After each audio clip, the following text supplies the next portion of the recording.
Kabajamoo fi jaallatamtoota hordoftoota sagantaa keenya nagaan gooftaa keenya Kiristoos Yesuus bakka isin jirtan hundumaatti isiniif haa baay'atu. Akkam jirtu?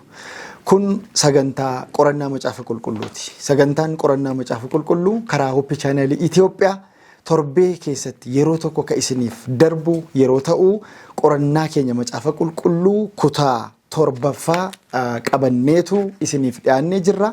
Haga xumura qophii keenyaatti nu waliin akka turtan jalqabumarraa isin affeeruun barbaada.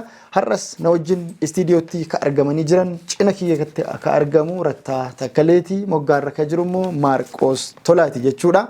Sagantaa keenya eegalleetu jirra. Jalqabarraa heertuu guyyaa har'aaf irratti xiyyeeffanne isiniif dubbisa. Sana booddee obboleessi keenya Maarqoos kadhatanuuf godha. Kallattii mangara bal'ina qorannaa keenyatti seenna. Macaafa faarfannaa boqonnaa 62 lakkoofsa 8 gubbaarraa isin yaa warra saba isaa taatanii yeroo hundumaa isa amanadhaa. Wanta garaa keessanitti itti yaaddan isa duratti dhangalaasaa. Waaqayyo isa nuyi kooluu itti galludha. Heertuu kana yaadatti qabanna kadhata godhanna. Waaqarra kan jiraattu gooftaa keenya si galateeffanna. Gargaarsaa fi eegumsa nu goote hundumaaf bara baraan ulfaadhu. Ameen. Sa'aatii kanatti immoo fuula kee duratti dhiyaanneerra dubbii nuuf malu, dubbii nu qajeelchu, jireenya bara baraaf kan nu qopheessu, dubbii macaafa qulqulluu yeroo qorannu humni kee hafuura qulqulluu akka nu hubachiisuuf jaalala kee nuuf haa ta'u. Hunduma keenya jireenya keenya hundumaatti dhuunfadhu ati nu gargaari. Gaggeessaa keenya isa guddaa ati nuuf ta'e. Dubbii saba kanaaf qabdu ofii keetii ati dubbadhu. Bara jiraannu hundumaa siif akka jiraannuuf ati nu gargaari. Mootummaa keetiif immoo ati nu qopheessi. Maqaa jaallatamaa ilma kee gooftaa Yesuusiif jedhi. Ameen. Maark Galatoomii Waaqayyoo si haa eebbisu. Torbee waa baay'ee walii wajjin ilaalaa turre nus baay'ee eebbifamne hordoftoonni keenyas akka eebbifaman waa danuu akkasiin barattanumaa shakkii hin qabnu. Har'a kutaa torbaffaa qorannaa keenya mata duree kadhannaa hojiidhaan mul'atu jedha. Torbee yoo yaadattu ta'e gootota kadhannaa ka jedhu jalatti seenaa namoota jajjaboo kaasne walii wajjin irraa dubbachaa turre. Har'a immoo kadhannaa hojiidhaan mul'atu jedha. Heertuu yaadannoo keenya akkuma sila dubbisuuf yaale isin yaa warra saba isaa taatanii yeroo hundumaa isa amanadhaa. Eenyuun? Waaqayyoon. Wanta garaa keessan itti yaaddan isa duratti dhangalaasaa. Waaqayyoo isa nu itti kooluu galludha Daawit. Daawiti waa'ee kadhannaa kana waa'ee Waaqayyoon amanachuu kana akkaataa inni itti ibsu nama ajaa'iba. Jireenyumti isaayyuu bu'aa ba'ii hedduu keessa waan darbeef namoota gadi bu'anii ol ka'anii qormaataan qoraafamanii gidirfamanii ariyatamanii jibbamanii holqatti bosonatti jireenya baqaa dabarsan keessaa Daawit nama tokko. Kanaaf ededuma irra ariyatamu ededuma irra qoramu keessatti harka Waaqayyoo immoo argaa ture. Kanaaf waa'ee Waaqayyoon amanachuu waa'ee waan garaa ofii keessaa Waaqayyootti dhangalaasuu macaafa faarfannaa keessatti iddoo baay'eetti kan inni jechoota jajjabaatiin dubbate. Qorannaa keenya guyyaa har'aa keessatti egaa gaaffii tokko nu gaafata. Anallee Rattaallee Maarkisillee si gaafata. Jireenyi kadhata kee maal fakkaata? Warra sagantaa kana daawwattanii jirtaniifis gaaffii kana dhiyeessuu barbaada. Jireenyi kadhataa kee maal fakkaata? Yeroo meeqa kadhatta? Torbee Daani'el yeroo meeqa kadhata inni guyyaa? Isa yeroo nyaatuu malee, isa yeroo waan bibbiraa malee sagantaa idilee godhateetu. Kadhati jireenyuma idilee isaa ture jechuudha. Torbeetti yeroo 3 guyyaatti yeroo 3 fuula Waaqayyoo duratti dhiyaateetu Waaqayyootti himata isaa dhiyeeffata ture. Himati isaa jajannaa qaba, galateeffannaa qaba, himatas immoo qaba ture jechuudha.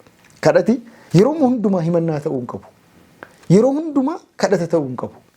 Galateeffannaadhaanis dabaalamuu qaba. Maaliif waan Waaqayyo nuu godhus jireenya keenya irratti maayikiroo sekeendii keessatti waa baay'ee argaa waan oolluuf galateeffachuu nurra jira. Kanaaf yeroo meeqa kadhattaa'edha? Hammam immoo ciminaan kadhattaa'edha?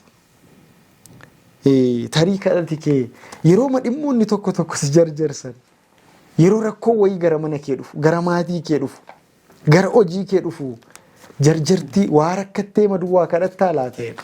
Kunin mudata baay'ee. Dhimma fakkeenya waa'ee jarjarsuutti ispeeshaalii namoonni magaalaa gurguddaa akka magaalaa Finfinnee keessa jiraatanii amma ganama kadhatamee ba'ama miti.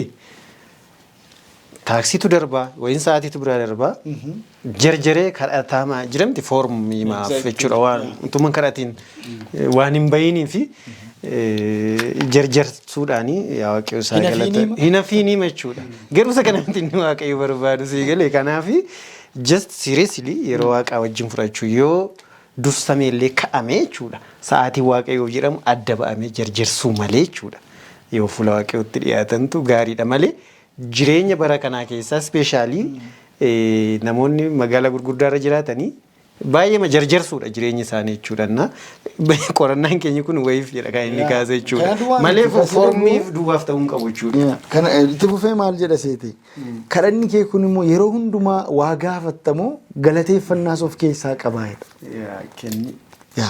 Waaqayyo fuulduratti gaafa dhiyaannu Daani'el waa baay'ee nu barsiisa baay'ee torbee sababii yeroo nu daangesseef macaafa Daani'el boqonnaa 9 otoo dubbisiin darbine Daani'el boqonnaa 9 keessatti Daani'el cubbuu saba isaaf erga kadhatee booda immoo galateeffateetu immoo himate jedhama immoo so kadhati keenya galateeffannaadhaanis wal makachuu qaba jechuudha inni gara biraanii kadhannaa walitti dhufeenya dhaabbataa nuti muka waynii sana faana qabaannu bu'uura ta'uusaa cinatti yoo guddachuuf dagaaguu barbaanne jedha jireenyi kadhata keenya akka lalisu akka margisu akka guddannu akka dagaagnu yoo barbaanne akkuma damoonni sun yeroo hundumaa ija godhachuuf muka waynii sanatti qabamanii jiraatanii fayyisaa keenya gooftaa Yesuusitti qabamnee jiraachuun nurra jira yoo kana goone kadhati keenya hojiidhaan mul'ata. Damee hojiidhaan mul'ata. Waan ammatti kaafte irratti jechuudha. Mukti tokko damee qaba. Damee sanarratti garuu damee makaraa 2-3 qabaachuu danda'a. Achi keessaa kan ija godhatutu jira.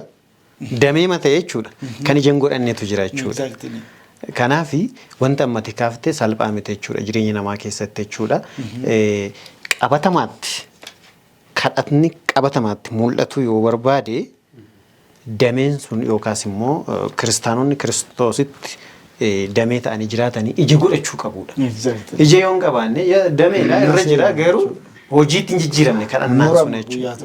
Guyyaa tokko immoo waan inni ta'uun isaa nafu miti ilaalamuun isaa nafu yeroo sana adda ba'aa jechuudha murama malee. Yohaannis boqonnaa 15 keessatti dameen ija hin godhanne hin murameetu ibiddatti namayidha. Dameen ija godhate garuu caalmaatti akka ija godhatu taasifamadha. Waaqayyoof galanni guddaan haa ta'u. Gaafa nuyi kadhannu, gaafa nuyi fedhii godhachuudhaaf isatti dhiyaannu ija lakkuu ija dachaa akka nuyi godhannu Waaqayyo godha gara maarkettiin deebi'a. Waa'ee Eeliyaas nuu kaasa. Eeliyaas kadhanni isaa bakki inni itti kadhate haalli inni itti keessatti kadhate barumsa guddaa nuuf taa'edha. Mee kadhataa jireenya kadhataa Eeliyaas irraa maal baranna achumaan yeroo kam kadhachuu qabna. Eebbifame Sambii Eeliyaas waan guddaa nu barsiisa iddoo kanatti rakkoo guddaadha kan isaa mudate namootuma seenaa Eeliyaasiin sirriitti beekaniif baay'ee yeroo tokko gaaffiin kun gaafa iddoo kanatti dhufu barumsa sanbataa keenya maal jedha waan hin eegamneedha iddoo sanatti wanti raawwatame sun maaliif Eeliyaas nama kadhataati garuu rakkoon isa mudate sun rakkoo ulfaataa ture sodaa guddaa jireenya isaa keessatti akka inni sanaqe baay'ee addunyaan har'a keessa jiraannu kun baay'ee rakkistuu nama sodaachisuu akka isheen dandeessu yaaddoo akka namatti naquu akka isheen dandeessu kan agarsiisudha. Maaliif yoo jennu waan guddaatu isa mudate iddoo sanatti jechuudha walitti dhufeenyi uumama boqonnaa mootota jalqabaa boqonnaa tokko lakkoofsa 6 keessa kan jiru waa'een maaltu ture Qarmeliyoos keessatti wanti ta'e rakkoon uumame sun maali jennee yoo ilaallu boqonnaa 9 irras jira. Aabi mootii waaqayyootti ishee tolfamtuu sana Asheeraa kan jedhu sana ishee jedhamtu bifa fakkeenyaa sana dhaabeetu itti sagachisiisan. Sagade sana irratti gaafa inni waan achitti raawwatame sana gaafa dhaga'u Eeliyaas maal godhe iddoo sana irratti jechuudha warra Izaabeliin kan raajota ishee sana jechuudha raajota sana akka isaan dhuman taasise. Gaafa kana Ahaab maal godhe deemeetu Izaabelitti gaafa himu maaltu isa mudate jechuudha. Izaabel maal ittiin jette Qolina ajjeesanii waan isin ajjeesite. Ati ammati kana goote ergati kana gooteeti ani yoon isin ajjeessu ta'e isaanii yoo na ajjeesanii jetteetu deebite. Waaqayyoon ishee na ajjeese. Waaqayyoon ishee akkasii na ajjeesni jetteetu waaqayyoon ishee akkasii kadhattu laala jechuudha. Waan nama ajaa'ibuudha iddoo kanatti Izaabel sodaachisi isheen goote sun. Inni ishenitti fokkarte sun dhaalatte suni isa jeeqe baay'ee jechuudha. Kanaaf rakkoo sana keessa taa'ee waaqayyoon akka inni kadhate agarsiisa. Rakkoo keessa taa'ee kadhateera. Kadhannaa sanaan garuu sodaan sun humna isaa ol waan ta'eef maal godhe iddoo sanaan baqate. Iddoo sanaan baqate jechuudha. Inni maal yaa waaqayyo dirba keessa yookaan abjuudhaan kan itti mul'ate maal ture akkamittiin ani duwwaatu hafe iddoo kanatti kanaaf ani sodaadheera baqataan jira jedhee gaafa deemu mudannoo guddaan immoo isa mudate moo jira jechuudha. Karaa deemaa jiru kanarratti mudannoo guddaan isa mudate biyya sana haroonni baqataa ture jechuudha. Iddoo nyaata arganne isa mudate dirba keessa tuunni jiru maal godhe boqonnaa mootota jalqabaa boqonnaa 19 lakkoofsa tokko qabne yoo ilaallu jechuudha. Keessumatti lakkoofsa 5, 6 fi 8 mee dubbisu. Namoota hordoftoota keenyaafis ifa ta'uu akka danda'utti jechuudha. Isaanis iddoo kana guutummaa isaa akka isaan dubbisan afeera. Garuu immoo boqonnaa 19 lakkoofsa 5, 6 fi 7 gaafa dubbisnu seenaa Eliyaas kana sirriitti hubachuu dandeenya jechuudha. Sodaa isa mudate kana. Inni mukicha jala gad ciisee rafaa utuu jiru kunoo ergamaan waaqayyoo tokko dhufee isa rurrukute ka'iitii nyaadhu jedheen. Yommus Eliyaas dammaqee asiif achi ilaalee bixxillee barbadaa ibidda irra jiruu fi bishaan cuggee tokko mataa isaa duratti in arge. Ka'ees bixxillicha nyaate bishaanichas dhugee deebi'ee rafe. Lakkoofsa 7 ergamaan waaqayyoo sun si'a lammaffaa deebi'ee gara isaa dhufee isa rurrukutee karaa fagoo waan deemtuuf ka'iitii nyaadhu jedheen. Eliyaas yommus ka'ee nyaate in dhuges. Humna nyaatichi kenneefiinis guyyaa 40 fi halkan 40 hamma Siinaa tulluu waaqayyootti in adeeme jedhe. Iddoo kanarratti yoo ilaallu akkaataan kadhannaa Eliyaasii fi waaqayyo walitti dhufeenyi isaanii qaban dursee kadhateera. Dursee kadhateera lakkoofsa tokko qabnee gaafa ilaallu jechuudha. Kadhannaa sana keessatti garuu karaa deemu sana keessatti maaltu isa mudate? Hirribni isa mudateera. Hirriba sana keessa maaltu isa barbaachisa? Nyaanni isa barbaachisa ture. Waa'een eegnetu iddoo sanatti dhufe ergamaan maal ittiin jedhee ka'iitii nyaadhu jedhee bishaan cuggee tokkoo fi nyaanni bixxillee abiddaarra jiru tokko argeedha. Isa fuudhee nyaatee humna miti garuu maal godhe deebi'ee amma akka inni sodaatee amma akka dadhabaa ta'ee dadhabee jiru agarsiisa jechuudha. Deebi'ee rafe bisilaa nyaata erga nyaatee xiqqoo ishee socho'uu qaba ture nama foonii yoo ta'u sodaa keessa jira waan ta'eef ammas deebi'ee maal ta'e humni dabalataa. Akka isa barbaachisu agarsiisa iddoo kanatti ilaallu jechuudha. Yeroo lammaffaa ammas dhufee inni deebi'ee rafee ammas maal ittiin jedhe ammas kaaseetu karaa fagoo deemta waan ta'eef ganaa deemuu qabda waan ta'eef kan nyaanne. Nyaanni suni kan yeroo sana lammaffaa inni nyaate qofa osoo hin taane guyyaa meeqa fedha? Guyyaa 40. Guyyaa 40 isa gargaara. Waaqa dinqiidha. Jaalala mamii akka inni namootaaf qabuu fi deebii kadhannaa mamitti akka inni deebisuu danda'u ilaalla jechuudha. Iddoo kanatti sodaan isa keessa tureera. Yeroo dadhabinni isa keessa tureera. Dadhabbiin itti dhaga'ameera jechuudha. Garuu waaqayyo haalli isaa miirri isaa abdii kun hamma kutatu waaqayyo irratti jechuudha. Ana malee jiramte ana jiru. Kana jechuun komii wayii kaasaara. Komii kaasaara. Na duwwaatu hafee. Gungumaadha jechuudha. Waan guddaa chaalenjii guddaa keessa. Miirri isaa hammam akka jeeqamu agarsiisa jechuudha. Garuu dandeettii sana keessatti waaqayyo humna isaa agarsiise nama kana. Guyyaa 40 yookaan isa ga'u isaaf kenneetu deemsa sana akka itti fufuu dandeessu ani si wajjin hin jira. Deemee akka ittiin jedhaa jiru agarsiisa dhufee itti mul'achuu isaa sun jechuudha. Kanaaf walitti dhufeenyi isaanii agam cimaa akka inni ta'e iddoo inni itti agarsiisaa jiru. Amantiin sochoon amantii jabaataa qabaachuu akka danda'u.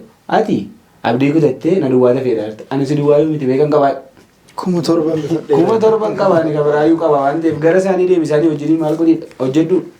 Kan inni agarsiisaa jiru jechuudha. Iddoo kanatti yoo ilaalle waaqayyo abbaan keenya waaqa gara laafes waaqa garraamii waaqa gaarii ta'uusaa agarsiisa jechuudha. Rakkina keessatti nu wajjin akka inni jiru agarsiisa. Akka foonitti dadhabetti silaatii amma sa'aatii sanatti itoo nama abdii kutate kana nama dadhabaa kana waaqni osoo wajjin hin jiraachuu baate jalqaba osoo kadhachuudhaa baate iddoo irraa sanatti bineensaan kan nyaatamu iddoo sanatti kan hafu ture miti warri isa eeggatan Izaabel raajoonni ishee sun iddoo sanatti maal gochuu danda'u turan isa ajjeesu akka isheen ari'ataa jirtu illee agarsiisa jechuudha. Baay'ee kadhannaatti gaafa jennu seeteen horii nu jennee kanarraa waan baay'ee baranna. Inni waaqa tolfamaa sana waan barbadeesseefitu deebitee isheen dhaadannoo isa cimaa haadha manaa mootii waan taateef jechuudha. Iddoo sanatti balleessuudhaaf akka isheen itti qophooftee dhuftee agarsiisa. Garuu waaqayyo lakkeen isee wajjin hin jira. Si duwwaa miti tina duwwaa ittiin ilaalee bita kee mirga kee ilaale. Ani nama qaba baroota keessatti waaqayyo akka nama qabu agarsiisa iddoo. Ameen. Thank you. Galatoomii Maarkanii seenaa kana yeroo dubbisu maaltu na ajaa'iba. Macaafa mootota isa duraa boqonnaa 18-19 keessatti raajota waaqayyo keessaa Eeliyaas nama akka bakkalchaa ifudha. Inaaffaan inni qabu. Kutannoon komitimentiin inni qabu akkamittiin akka inni waaqayyo falmu nama ajaa'iba jechuudha. Yeroo tokko tokko namuma hamma kana waan ajaa'ibaa hojjete deebi'ee abdii kutachuun isaa iyyuu nama ajaa'iba. Qarmeelee irratti waan inni godhe argiteetta. Utuu waaqiif lafi kun salaalu raajota Ba'aal 400 raajota Asheeraa 450 duratti falma hadhaa waaqayyoof gaggeesse. Qofaa qulqulluu isaa qarmeelee irra dhaabbatee jabina waaqayyoo irree waaqayyoo namoota daandii waaqayyoo gadhiisan sanatti argisiise jechuudha. Moo'icha guddaadha waaqayyoo bakka sanatti kan inni kenneef jechuudha. Haga ibiddi samiirraa dhufe aarsaa isaa simatutti gahe jechuudha. Kun miraakiliidha. Haga makkenni waaqayyoo faana kiloozdii ta'e nutti hima jechuudha. Kana duwwaa miti. Eeliyaas kadhatee hamma gaafa ani dubbadhutti jedhamni konfidensiidhaan. Hamma gaafa ani dubbadhutti bokkaan lafa kanarratti yeroo bu'uudha. Namatti hin tolu. So kun attaachimentii jabaa waaqayyoo wajjin qabaachuu isaa argisiisa jechuudha. Adeemsa keessaa Izaabeliin sodaatee yeroo inni raafame immoo wanti sitti tolu mala waaqayyoo keessaa yeroo ati jabaatte si jabeessee yeroo ati dadhabdu immoo waaqa si dhiisu miti. Isa gargaare ergamaa waaqayyoo bifa nami kamiyyuu hubachuu hin dandeenye nyaata geessee fi lafa inni dhokatee baqatee jirutti jechuudha. So waaqi nuti kadhannu kuni waaqa ajaa'ibaati. Waaqa gaafa nuyi dadhabnus nu jabeessuuf humna nutti godhuufi nu biratti argamudha jechuudha. Kanaaf kadhati barbaachisaa ta'uusaa cinatti eeggachuun baay'ee gaariidha. Ka Eeliyaas immideetilii waaqayyo deebisee fi waan jedhutu jira. Ratta gara keetti deebi'uu fi yeroo tokko tokko immoo kadhannaan keenya waan hin deebine fakkaata. Hin tura, ji'oota fudhata, waggoota fudhata. Achi keessaa tokko Haannaa faayoo fudhannee kadhanni ishee dabee hin deebineefi.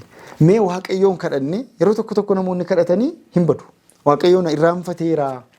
Kadhata koon dhageenye na dhiiseera waaqayyo jedhanii namoonni badan lakkoofsa hin qabnedha. Lakkoofsa hedduutu jiru. So yeroo kadhannaan keenya waan hin deebine fakkaatu maalaa goonu? Yaa mata dureemti keenyi kadhannaa hojiidhaan mul'atuudha.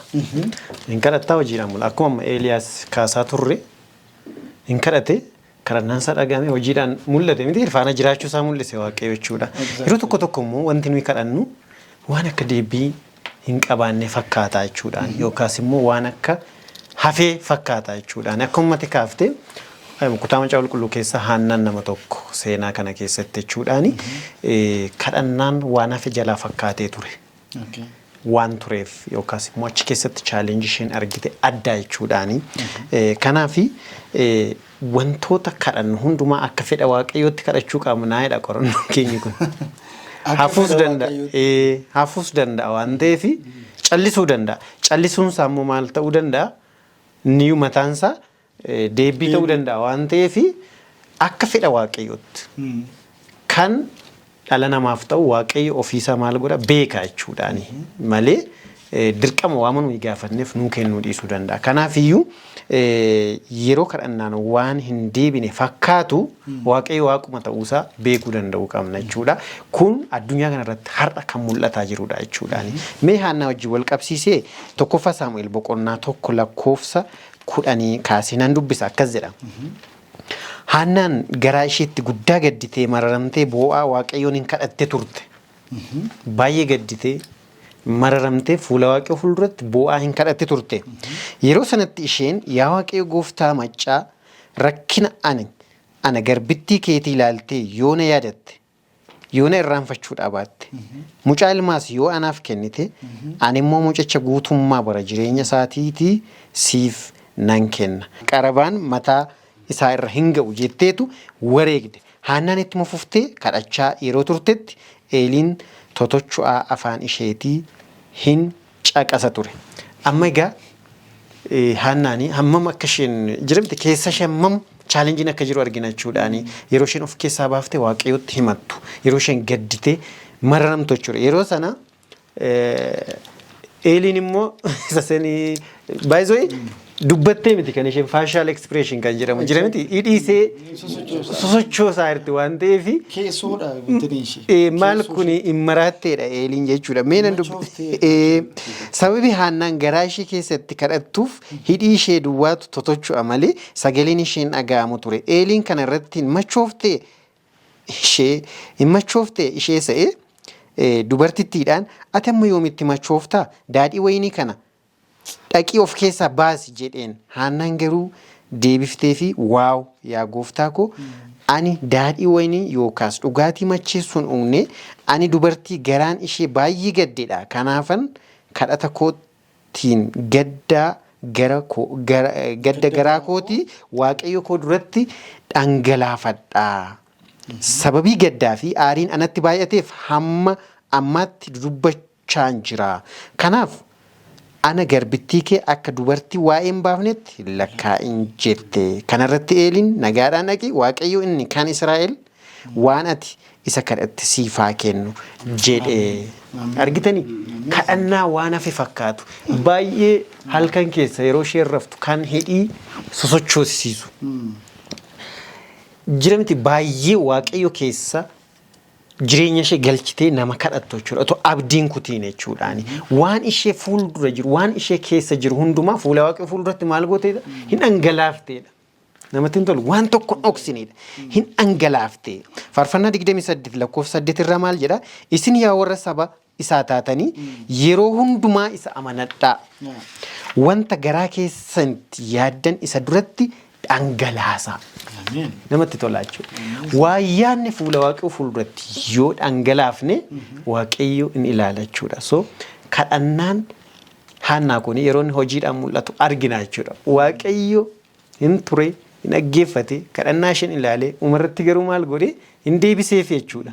Hin deebiseef jechuudha. Kanaafiyyuu maa inni yeroo fuula waaqayyootti dhiyaannu waan tasana amannee fudhachuu danda'u qaba amanuu danda'u qabna jedheetu qorannoon keenya kun nuuf kaa'achuudhaani fedhii keenya guutuudhaani waaqayyoon barbaaddachuu akka qabnu akkasumas immoo kaka'umsi guddaan nu keessaa sun waaqayyoon sirriitti tuquu danda'u qaba jechuudhaani kana jechuun laalikaatu raftuu hidhiinshee sosocho'aa kadhachuu jechuuni just bakka qaamni ishee hundumtuu fedhii agarsiisa jechuudha waaqayyo wajjiniin communicationii gaarii qabaachuuf jechuudha akkasumas immoo ittuma fufteellee kadhatte iseenis jechuudha itti fuftee kadhatte yoo tureeyyuu abdii kutatte duubatti hin deebine jechuudha kanaaf yeroo tokko tokko deebiin isaa turuu danda'a jechuudha achi keessatti garuu lammaffaa Qorontos lakkoofsa 12 lakkoofsa 9 irraati akkas jedha sagalee waaqayyo ayyaanni koo duwwaan si ga'a jedheetu ka'a jechuudha.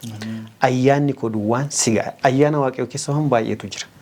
Wantoota hedduu hammatee of jalaa qaba waan ta'eetiif achi keessatti illee yeroo sagaleen waaqayyoo gara haannaatti dhufutu jira jechuudhaani. Garboota isaa iddoo garaagaraa keessatti hojii waaqayyoo hojjetanii fi sagaleen akkasii yeroo dhufu argina jechuudha. Kanaaf fuula waaqayyoo fuulduratti cubbuu keenya himachaa waan kadhannu isa gaafachaa yoo turre waaqayyo akka fedha isaatti deebisuu akka inni danda'u amanuu danda'u qabna akka yoo isa gaafatte yoo isa gaafatte Marqos yoo gaafate akka fedha keenya duwwaatti ta'uu qabu jechuudha akka fedha waaqayyootti ta'uu qaba jechuudhaan yoo kana goone waaqayyo qabatamaatti wanta nuyi kadhanne sana hin agarsiisa hojiidhaan jechuudhaan kanatti dabalu. Thank you.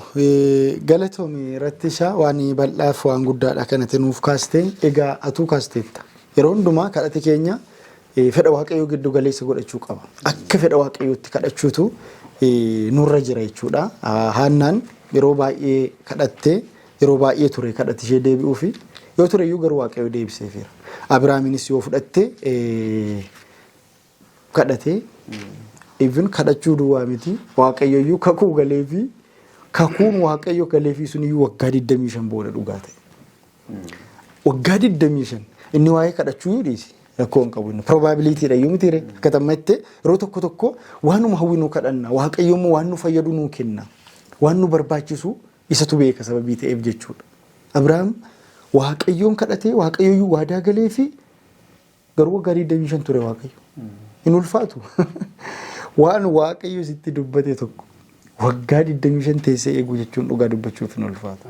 Garuu amantiin hiikoo miti isaayyuu waan hin argine tokko akka waan arganiitti amanuudha. Lafa duwwaa, lafa onaa duwwaa kanarra dhaabbattee waaqayyotti amanuudha. Jireenya amantii keessatti wanti ati harka kee keessatti abdachaa ishee kana qaba, ishee kana immoo waaqayyoo yootti dabalee guutuu ta'a jettu jiraachuu hin qabu. Duwwaarra dhaabattee jireenya kee kana hunduma isaa waaqayyotti kennu. Yoo ooles, yoo bules wanti ati gaafatte sun si barbaachisa yoo ta'e waaqayyoon deebisa. Waaqayyoon dhaga'a. Nuti garuu kadhachuu akka qabnudha. Tootaalii itti fufnee kadhachuu akka qabnudha kan inni nutti himu. Gidduutti boqonnaa fudhannee walitti deebina. Turtiin keessan ammas nu waliin haa ta'u.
Tole qorannaan keenya ammas itti fufeema kan inni jiru kadhannaa jireenyaan mul'atu kadhannaa hojiidhaan mul'atu waan jedhu irratti kan nuti qorachaa jirru.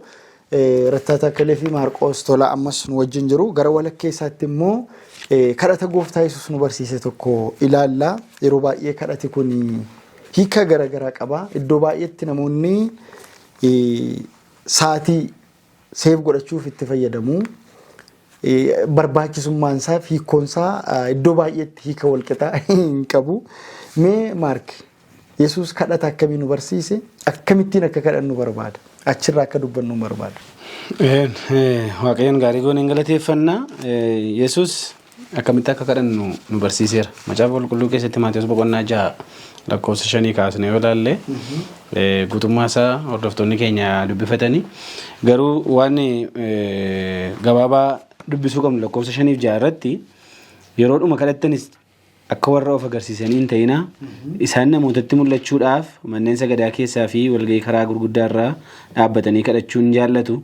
Ani dhugumaan isinitti himaa isaan gatii isaanii fudhataniiru.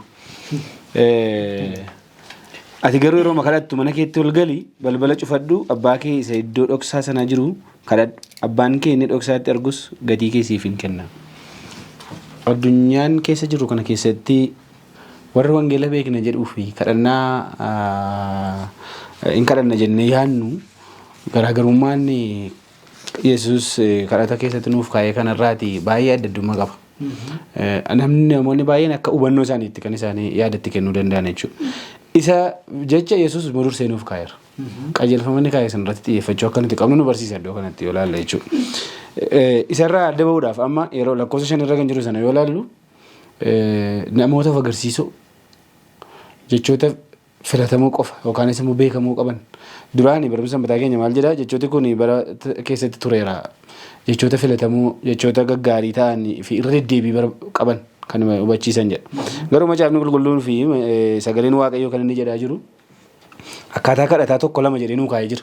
Lakkoofsa 7 irraa kaasnee yoo ilaalle yeroo kadhatan akkana godhaale bartoonni maal ittiin jedhanii kadhata nu barsiisi jennaan Luqaas keessa jira waan ta'eef jechuudha. Maal jedhee isaan barsiise kan jedhu sana dhumarratti dhufna. Garuu isa dura waa'ee kadhata Yesuus barsiisee kana kadhata bartootaa jennu kan akkamitti fayyadamaa jirra kan jedhu namoonni baay'een akka yaada isaaniitti kan isaan hubatan yeroo tokko akka eebbaa jira miti waa midhaan wayii gurgurtee eebba dhumarratti dabalanii akka sanatti kan godhatan jiru. Iddoo baay'eetti akka sanatti kan namoonni itti fayyadaman jiru. Lammaffaa immoo kadhannaan sun yoo kadhatame alas akka waan hin kadhanneetti kan fudhatan jiru jechuudha. Kadhata kadhatanii dhumarratti maal godhu itti eebbisu jechuudha. Itti eebbisu jechuudha. Yeroo qusachuudhaaf jedhanii namoonni dheeressu jedhanii sodaatanii akka tamma jette kana maal godhu isaan xumuru. Sana miti Yesuus kan inni barbaade jechuudha. Kadhannaa abbaa keenya jechuun garuu jireenya kadhataa Kiristoosii wajjiniin qabnu hunda gaaffii nuti qabaannu hunda dhala namaatiif kan barbaachisu hunda of keessatti kan qabatedha. Kan mataasaa danda'edha jechuudha. Kan mataasaa danda'edha. Kanaaf akkaataa sanatti eegnee kadhata kanaaf iddoo baay'ee kabaja kennuufi akka nuti qabnu nutti agarsiisa. Jalqaba irratti waan kaasuu barbaade warri biyya lafaa warra of agarsiisuudhaaf kadhatan kan jedhu sana bakka irra deemanii gabaa keessa dhaabatanii maqaa waaqayyoo kan agarsiisan. Too kadhatichi hin jalqabne dursanii labsu wantoota akkasii kana irratti baay'ee xiyyeeffataniitu maal godhu yeroo tokko tokko wangeela ceephaasisna jechuudha. Wangeela akka inni jibbamu namoota wangeela hin beekne kanatti akka isaan jibban taasisu. Sana miti waaqayyo kan inni barbaadu. Akka nuti of agarsiisnuuf addunyaan akka nu ilaaluuf jecha keenya akka inni fudhatu miti waan inni barbaadamu kadhannaan. Kadhannaan eenyu wajjin?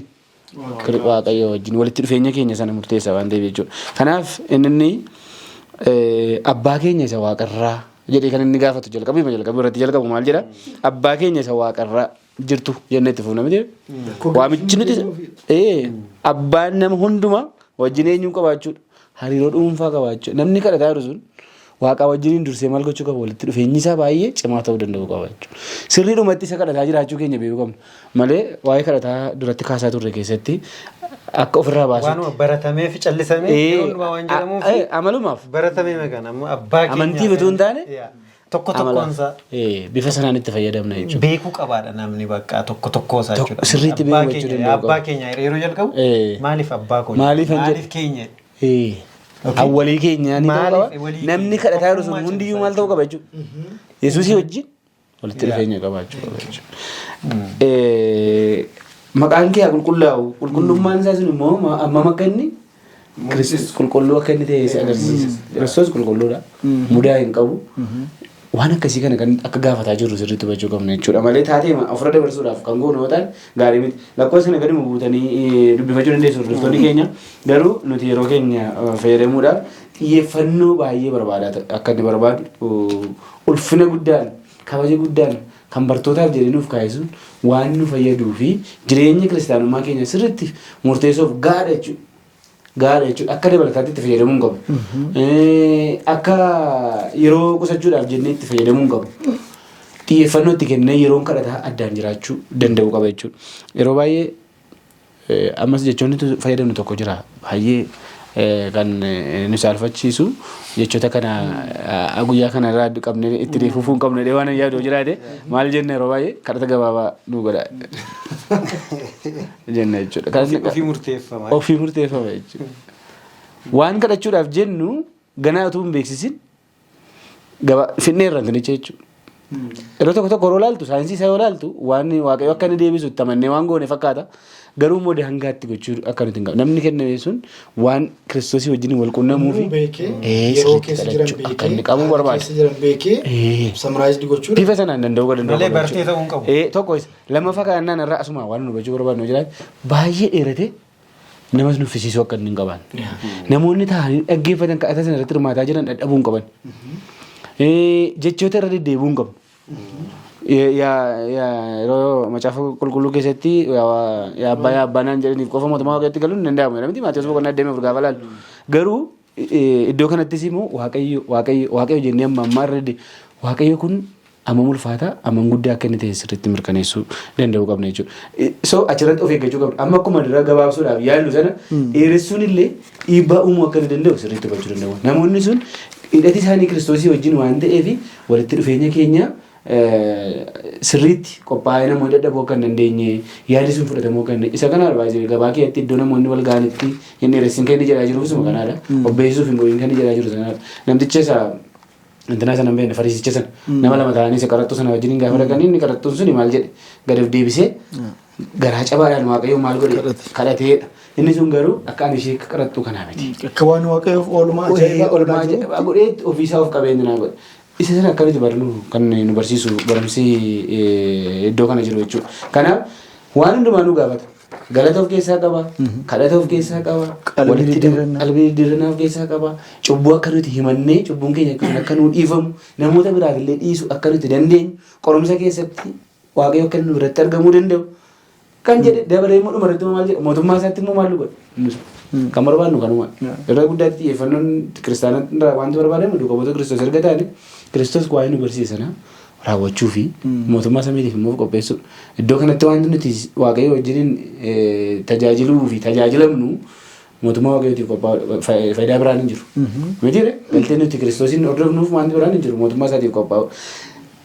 Bifa ajaa'ibaatiin bifa gabaabaa ta'een jechootiin itti fayyadame kun baay'ee ulfaata. Eenyullee bira gahuu hin dandeenye. Yaadi waaqayyoo yaadi namaa baay'ee garaagara fageenya akka inni qabaatu kan agarsiisudha iddoo kanatti. Thank you. Galatoomi walumaa gala kutaa kana keessatti kan nuti arginu kadhati gooftaa Yesuus bartoota isaa barsiise suni guutuudha.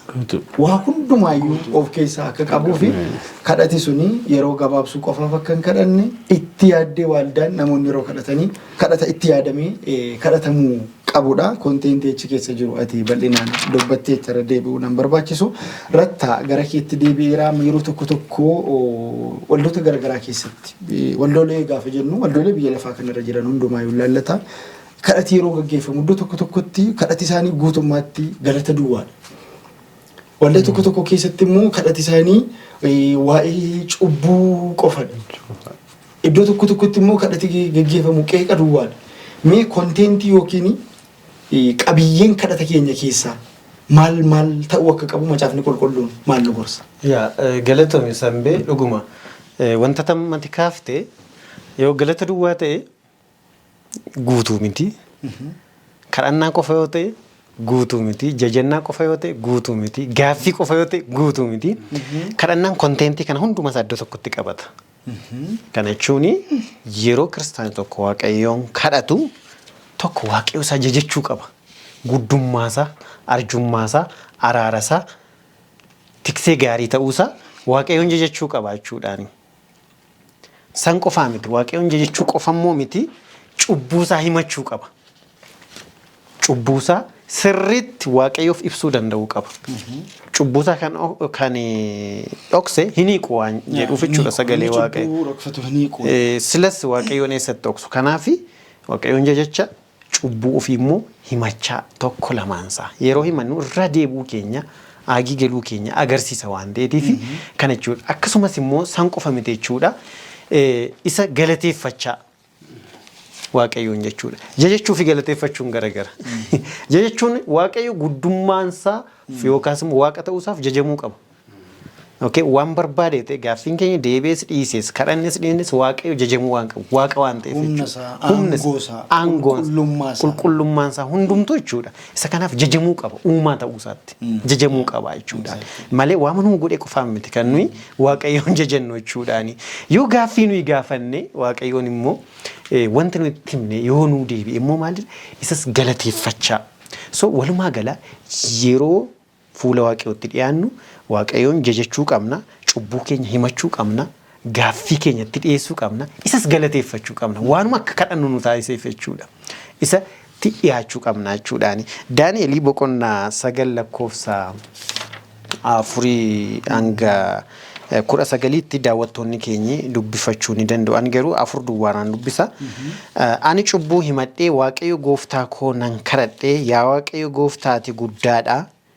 In sodaachiftas warra si jaallatan warra abboomota kee eeganiifis kakuu keen eegdaa gaarummaan kees isaanitti hin agarsiiftaa. Heertuma kana keessaa jechuudha. Cubbuu himachuu agarsiisa. Galateeffachuu guddummaa waaqayyo gaarummaa waaqayyo argina. Heertuma lakkoofsuma 4 keessaa jechuudha. Yoo tuffanii dubbifatanii daawwattoonni keenya cubbuu tokko tokkosaa immoo diiteeli ibsaa jechuudhaani. Daani'eel jechuudhaani. Kanaafi saba sanaaf cubbuu sabni hojjeteef utuu haasofnu kadhannaa hojiidhaan mul'ate mitiire. Daani'eel cubbuu irratti kan inni as keessatti xiyyeeffate cubbuu sabni hojjete fuula waaqa fuulduratti akka dhiifamuuf jechuudhaani. Waaqayyoos karaa Eeliyaasis mooticha Ahaabitti raajota sobduu fuulduratti hojiin cubbuu akka inni jira mitiire iddoon arganne irratti kan isaan hojjetan jechuudha. So kanaaf maalidha as keessatti kan nuyi arginu? Daani'eel yeroo kadhatu cubbuusaas cubbuu saba isaatiis dhiyeessaa ture jechuudha. Walumaa gala yeroo cubbuu himannu yeroo dhiifama goonu kan keenya qofaa selfish. Fakkeenyaaf cubbuu hojjettee nama kee gootee dhiisuu hin qabdu. Kan saba kees kadhachuu qabda, kan maatii kee kadhachuu qabda. Guutuu ta'a yeroo sana kan kee duwwaa ta'u. Yeroo gaaffii gaafattu rakkina wal fakkaataa ati qabdu namni biraas qabaachuu danda'u.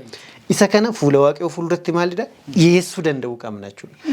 Akkuma ati waan galataa qabdu namni biraas immoo kan ittiin galateeffatu kan ittiin jajatu qabaata jechuudha. Akkuma kana maalidha warra kaaniifis share bakka share is blessing jedhama mitiire yeroo kadhannu ofii keenya qofaa kan keenya qofaa goonee dhiyeessuu hin qabnu jechuudhaani. Yaaqoob 5:16 dubbifachuu hin danda'u daawwattoonni keenyi wanta goonu hundumaa jechuudha warra kaaniifis akka ta'u hawwuu danda'uu qabna malee fakkeenyaaf ofii koo kadhadhee anaaf ta'ee akkas ta'e siin immoo yoo Waaqayyoo waan akkasiin gargaarre fakkaatetti ilaalcha akkasiin qaba yoo ta'e kun tootaalii wrongiidha jechuudha. Maaliifi walqixa Waaqayyo kennuu danda'a mitiire gaaffii Maarqos gaafatu gaaffii ati gaafattu gaaffii ani gaafadhu hunduma isaa kennuu danda'a wanti isa biraa hanqatee hin jiru yoo kadhanne inni kennuu fi danda'a jara sanaaf jechuudhaani. Kanaafi namoota dhukkubsataniif yeroo kadhannu kan keenya qofaas goonee giddu galeessa gochuu hin qabnu hundumaaf kadhachuu danda'uu qabna jechuudha. Even warra hin amanneef jechuudhaani. Addunyaa keenyaaf jechuudha. Jireenya Daani'el irraas kan nuyi barru maalidha? Ofii qofaaf miti kan inni kadhate jechuudha. Cubbuu isaanii mata, cubbuu saba isaanii. Gaarummaa Waaqayyoo cubbuu balleessuuf immoo gatiin kan falamuunsaa kana hundumaa jechuudha fuula Waaqayyootti dhiyeessuu danda'uu qabna jechuudhaani. Kanaafi hammam yoo ta'e jechuudha. Galanni Waaqayyoo jajannaan Waaqayyoo nurraatii eegamuu qabachuudha yeroo hundumaa jechuudhaani. Kanaafi hagami kanatti qonnaan keenya kun kan kaasu hagami kanatti kadhannaa jalqabde jidduutti immoo wanta ta'abdu sababni gahaa ammaa inni fakkeenyaaf amma yeroo tokko laguuf kadhannaa ji'a tokko godhachuu dandeessa torbee tokko godhachuu jidduutti immoo hooldi ta'a. Ammas akkasuma yeroo tokko immoo bakka innumtiyyuu hin bada waggaa dheeraaf irraa turuu dandeessa jedhanii.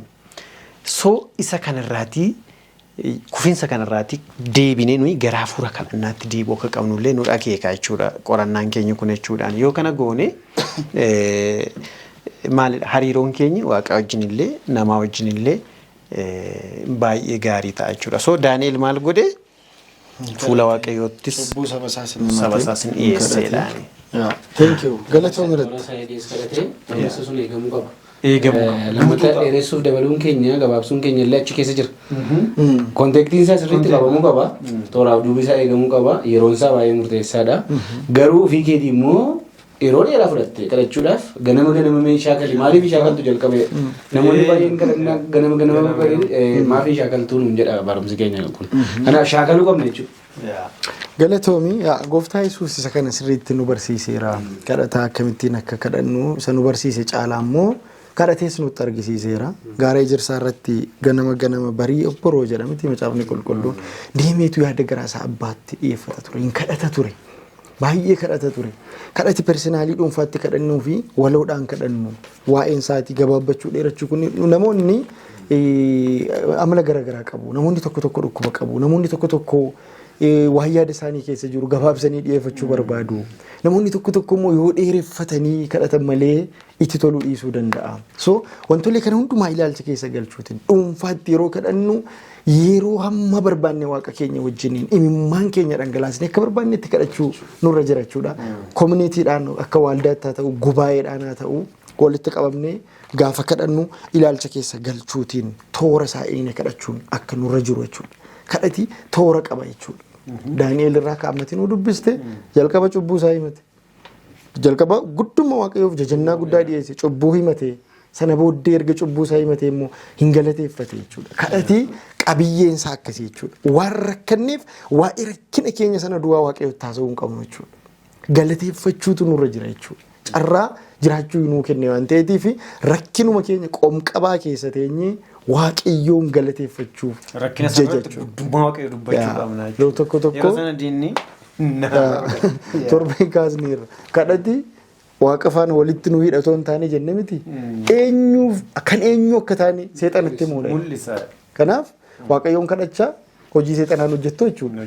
Waaqayyoon kadhachaa mishinii seexanaa hin raawwattu jechuudha. Kanaaf kadhati baay'ee barbaachisaadha. Gaafa kadhannu eenyummaan keenya kan eenyu akka taane, eenyu akka nu du'e, eenyu akka dhiigaruu dhangalaase waaqayyoof recognition guddaa kennu kan waaqayyoo keenya ta'uu seexanatti mul'isu wajjin wal qabataa gara dhumaatti fidaa irraa ogeessonni kaameraas saatiin dhumaa jira jechaa jiru maarkii dhuma irratti gaaffii biroo waa'ee kadhataa faana wal qabatu waaqayyoo waa hundayyuu beeka kadhachuu utumaa barbaachisa. Maaliif barbaachisa? Kadhachuu keessanuu gaggabaabsaatii daqiiqa lama isiniin kenna. Maaliif baay'ee waan nama ajaa'ibudha. Yaa waan addunyaa keessa jiru kana keessatti daa'imman gaafa dhalatanii yoo dubbachuudha sagaleen isaa dubbachuudha baateeyyuu gaafa daa'imummaa ganaa guyyuu aruma alattee daa'imni tokko hin boossi. Gaafa isheen boossu sun maal agarsiisaa jira? Haati amma deessee utuu ganaa rakkina irra jirtu daa'ima sana akka fedhanii hoosisan goosisummaan gaaffii gaafataarti jechuudha. Maal ta'eera ani rakkadheera waan inni barbaadu afaan dubbachuudha baatteeyyuu mallattoon ishee sun maal agarsiisa? Beelawuu ishee agarsiisa. Gargaarsi wayii akka ishee barbaachisu agarsiisa jechuudha. Akkasii jechuun inni yoo isheen dubbachuudha baatte garuu calluma jette ganaa turanii sa'aatii barbaadan itti erga haala mijeeffattee booda daa'imni tokko tokko baay'ee kan immoo dubbanne jiraachuu danda'u wantinaa godhanii jechuudha. Daftee yoo himatte fuudhanii maal godhu? Dafanii yeroo sana kennuuf utuma haati rakkina lalee jiraatte harma ishee akka isheen hoosistu bira kaa'u. Rakkina biraa baachaa daa'ima sanaaf maal gooti? Harma kenniti jechuudha. Gaaffiin akkuma inni iyyannoo galchuu jechuudha. Yoo nuti waaqayyoon hin beeka filannoo lama nuu kenne. Filannoon fedhiidhaan kan waaqayyoon nuuf kennee jiru maa'inni waaqayyoon filachuu fi filannoo mataa keetii kan biraa filachuu dandeessa. Waa lama wal bira kaa'eera waan ta'eef karaa gaarii ta'eef karaa hamaa ta'e jechuudha. Kadhannaa jechuunis kadhachuu dhiisuu danda'a. Kadhachuu danda'a. Bu'aan isaa maa'inni garuu isa kamtu jira jechuudha. Isa kadhatetu maal gochuu danda'a? Argachuu danda'a. Macaafa qulqulluun maal jedhaa jira? Na kadhadhaa maalan godha? Isiniifan kenna. Na barbaada na argattu jedhaa jira jechuudha. Akkuma sana amma daa'imni amma nuti jenne kun daftee boossee daftee maal argatti fal argachuu dandeesse jechuudha. Garuu callistee jennaan dhibee biraa qabdii midhaan jedhamee gara yaalaa biraatti deema jechuudha. Callisuu ishee sun jechuudha. Booyyuu qabdi dubbachuu qabdi. Kanaaf maal gochuun waaqayyoo wajjin gaafachuu qabna jechuudha. Waaqayyoo gaafachuu dirqama. Fedhiin keenya baay'istee maaf hin kadhattu nuun jedhaa waan ta'eef baay'isnee yoo kadhanne baay'isnee arganna. Yoo nuti hin gaafannu ta'e garuu hojii mataa fakkeenyaaf amma daa'imni tokko akkuma mana guddisee olaanaa jechuudha maatii isaatiif abbaa isaatti waan barsiisaan isaa ajaje mana barumsaatii galee jechuudha. Waan barsiisaan isatti hime abbaan kun hin beeka daa'ima qaba nama fakkeenyaaf jechuudha. Daa'imni koo waan barsiisaan sun kana godhi jedhee itti hime fiddeena biraan yoo ga'uudhaa baatte ani beekuu hin danda'u nageenya kaan hin beeku wanta walitti dhufeenyi sun daa'imni sun garuu waan natti hime sana ani maalan godhu na raawwadhaaf daa'imni sun burraqee maalan godhu hin reebamu wayimmoo hin reebamu gaaffii biraa keessa deebii sana argata waan ta'eef jechuudha. Kanaaf gaafachuun dirqama keenya. Nuti kiristoosii akkuma mirga nuuf kenne gaafannee maal gochuu qabna deebisa biraa argachuu danda'u. Qajeelfama inni nuu kennedha. Akkasa gaafachuu qabnu. Nuu kennedha jechuudha. Waaqayyo immoo kanaafuu yeroo hundumaa waliin gaafanna ta'e yeroo hundumaa nuu deebisuu danda'a jechuudha. Thank you. Galatoomii Waaqayyo. Dabalataan fedhii keenya agarsiisuudha jechuudha. Fedhii keenya mul'isuudha karaa biraa waaqayyo ni beeka jechuudhaani. Kanaaf dabalataan maal kaasaa as keessatti kadhachuu fi qorachuun dhiiga lubbuu dhala namaa tokkootiidha. Kaalkuleeshinii biraan qabu waaqayyootti dhiyaachuun baay'isee. Kadhadhu qoradhu dubbisi. Sagalee waaqayyoodha miti hiree macaafni qulqullu. Sagalee waaqayyoo dubbisnu waa'ee waaqayyoo nutti hima. Sana boodoo hin kadhannaa jechuudha. Kanumadha waan biraan qabu. Akkuma amma seeliin dhiiga raabsu jira miti hiree. Akkuma kanaati jechuudhaani. Kanaaf waaqayyoon beeka garuu fedhii keenya agarsiisuudhaaf immoo nuni maal gochuu qabna kadhachuu qabna jechuudha. Yoo hin kadhanne akkuma ammatti fakkeenyota kaaftee dafnee argachuu dhiisuu dandeenya. Kanaaf sagalee waaqayyoo kadhadhaa hin argattu.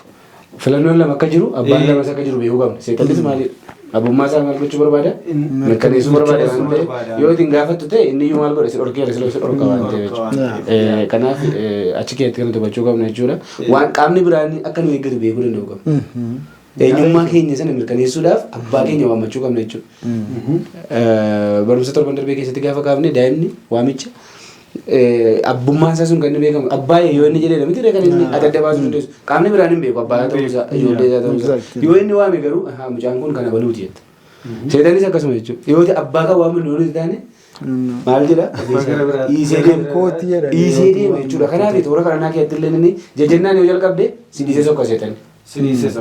Ittaan jajjannaa ittaan maaltu jira? Kadhannaan jira. Jajjannaa ittaan cubbuu kee yeroo deematti cubbuu kee sanis irratti lakkaaseetanii taa'e cubbuu irraa kaatee si galee rakkina gaafii ati gaafattu sanaaf illee maal si godhaa deebii akka inni si ati dalganne eenyuun akka dhaatu of tuffattu of xiqqeessitu akkati fuula waaqayyootti hin dhiyaanne godha seexan. Eenyummaa abbaa eenyu jala akka jirru agarsiifna jechuudha. Kana yeroo kadhannu kanadha malee waaqayyo dursee beeka kan nuuf kennu beeka jechuudha malee waaqayyo waaqa wallaalaa miti. Kanaafiyyuu nuuni abbaa keenya jennee akkuma gaafa dubbannu seexanni wareeree nu dhiise badaa jechuudhaani. Kanaaf eenyummaan keenyi abbaa keenya isa waaqayyoo sana agarsiisuu danda'u qaba kadhannaa keessatti. Paawulos waaqayyoon kadhachuutti cimaa seexannis immoo isin dhiisee hin baqata. So walumaa gala qabiyyee bal'aa irratti kan nuti yeroo keenya dabarsinee waaqayyoof galanni guddaan haa ta'u wanti guddaan ani dhuma irratti dubbadhee darbuu barbaadu tokko egaa qajeelfamoota kadhannaa sirriitti irraa dudubbanne irraa kana hundumaa yeroo raawwannu immoo amantiidhaan kadhachuu qabna jedha. Amantiin jireenya kadhataa keessatti iddoon inni qabu iddoo baay'ee murteessaadha jechuudha. Maaliif gooftaa Yesuus kadhadhaa waan kadhattan immoo yeroo sana akka isiniif kennameetti amanaadha. Yeroo tokko tokko guddina rakkina keenyaa walxaxaa fi haalota hamaa keessa jirruun utuma kadhannu wanti kun garuu hin ta'u namiti. Maaliif guddummaa rakkina keenya qormaata keenyatu nutti mul'ata jechuudha. Akka tulluu mataa nu habee nurratti mul'ata. Garuu waaqayyo waaqa gaarotaa fi haalota gararraa jirudha. Waaqayyo kadhata ijoollee isaa hin dhaga'a, hin deebisa. Nuti immoo obsaaf amantiidhaan cichoominaan fuula waaqayyoo duraa turuu akka qabnudha. Walumaa gala guyyaa har'aa kan nuti ilaalle filattanii fedhii keessanii sagantaa keenya gadhumaatti waan hordoftaniif waaqayyo hunduma keessan haa eebbisu. Sababii yeroof jecha har'a iddoo kanatti xumurraa jaalala waaqayyoo yoo ta'e torbee sagantaa wal fakkaatuun walitti deebina. Bakka jirtan hundumaatti waaqayyoo ayyaana isaa isiniif haa baay'isu. Sagantaa keenya guyyaa har'aa kadhataan walitti qabna. Rattaan asii kadhatanuuf godha. Asumaan nagaa isinitti dhaammanna. Torbeen torbee eebbaaf kamisha ka gammachuu isiniif haa ta'u. Ashin kadhanna. Waaqa araaraa si galateeffannaa gaarummaa kee hundumaaf. Waaqummaa kee hundumaaf bara baraan maqaan kee kan galateeffame haa ta'u. Eeyyeen nu gargaarteetta nu dadhaboota kanatti fayyadamtee sagalee kee dhowwaa tokko malee waan nutti dubbatteef ati ulfaadhu. Abbaa keenyaa nuunis ta'e daawwattoota keenya lafa jiran hundumaatti nagaa kee hundumaa akka nu baay'istu jaalala kee haa ta'u. Sagalee kee amma barannee kan ammoo hojiitti jijjiiruu akka dandeenyu ittiin jiraachuu akka dandeenyuuf ayyaana kee ati nuuf baay'isi waan nu gaggeessite hundumaaf ulfaadhu kan hundumaa si kadhanna maqaa ilma kee gooftaa Yesuusiin aameen.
barota narrat wal jijjiire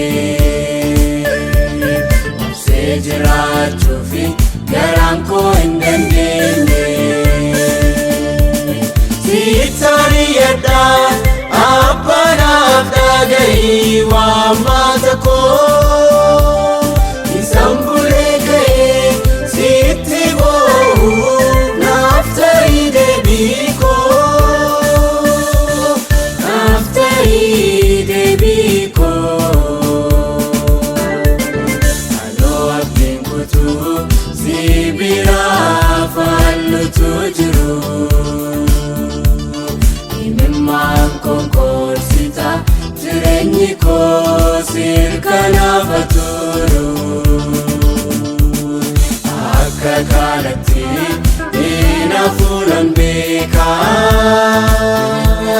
dukkana jireenya koo naaf bariisiftaan sin eegaa akka kanatti hinafuudhaan beekaa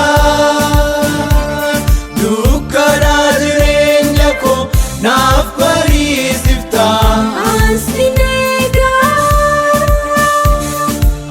sin eegaa naaf bariisiftaan sin eegaa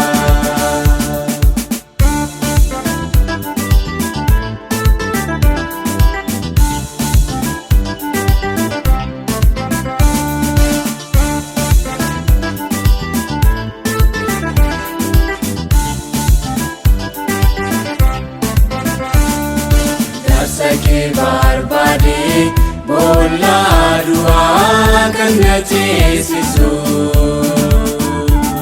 harka koo sitti qabee daamummaa koo akkanaaf bantu garaanatti hin jabaattu naan beekaa takka namaa miti ilaalchi kee addaanaaf nadirmata irosi wammadheetti Aloo abdiin kutuu si biraa fallutu jiru himimmaan konkolsita jireenyi koo sirkanaaf turu akka kanatti hinafuudhaan beekaa dukkana jireenya koo naaf bariisiftaan sin eegaa akka kanatti hinafuudhaan beekaa dukkana jireenya koo naaf bariisiftaan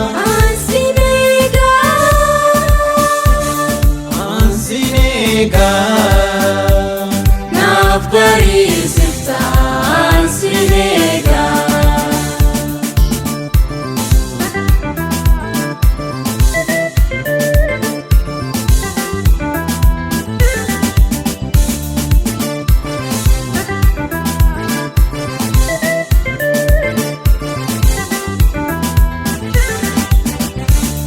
yeroon bitaaf mirgaan dhabee kan harkanaa qabu iji koo yeroo laafee mogoleen koo yeroo nagu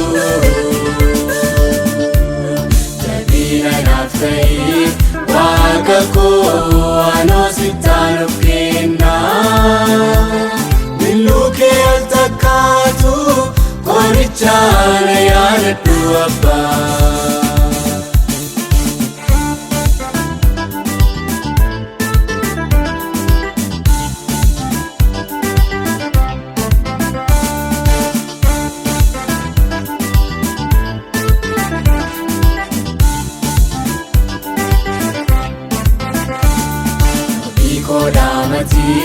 jireenya koo naaf to'adhu biyya diina kooti akkaan hin laafneef humna naaf laadhu sitta nama namootii koo irreen kee ijoollee kee moo'ichaa sitti baqanne oolu feenaanuti guyyaa rakkinichaa. Anoo alfiin guutuu si bira faallutu jiru.